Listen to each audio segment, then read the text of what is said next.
Welcome to Small Remarks, where we're fair and balanced. Not, but at least we admit it. The only thing we have to fear is fear itself.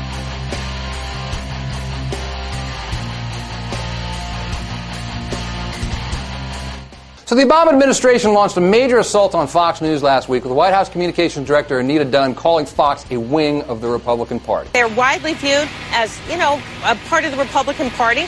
Take their talking points, put them on the air. The right was, wait for it, outraged! And, I gotta say, I don't think Dunn's right. It's not like Fox is the voice of the opposition. Fox is the opposition. The network revolves around its criticism of Democrats, and it's not just the outraged white guys in the evening. It bleeds over to the actual news reporting as well. We saw this with the Tea Parties when Fox didn't so much cover the events as it promoted the events, and then it had the gall to turn around and accuse other media outlets of missing the story. The media, all they're talking about, or strangely not talking about, are the Tea Parties. Fox is a political entity first, a news channel second. But of course, your hand-wringing media critics didn't see it that way. Oh my gosh, Obama is criticizing the media. That never works. It didn't work for Richard Nixon.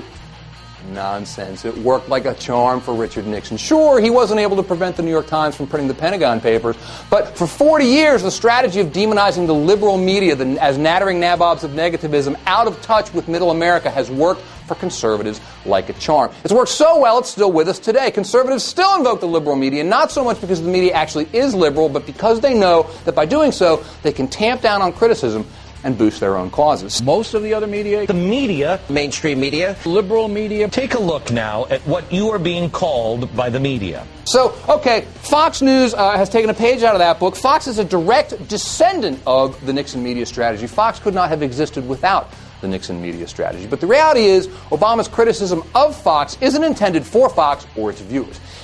We make a big deal out of what a phenomenon Glenn Beck is, but the reality is that Beck's show at 5 o'clock in the afternoon barely outdraws SpongeBob SquarePants.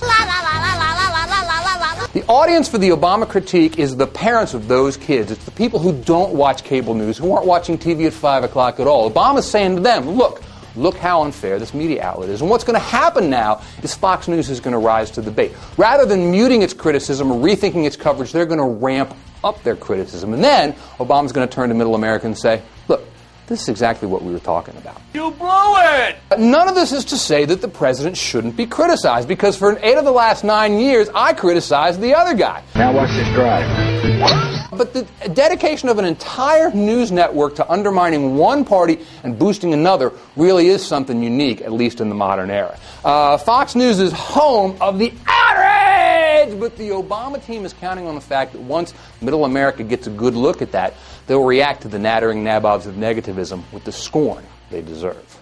So fair-minded Americans know our reporting is honest, while much of the other TV news media is simply in the tank for the president.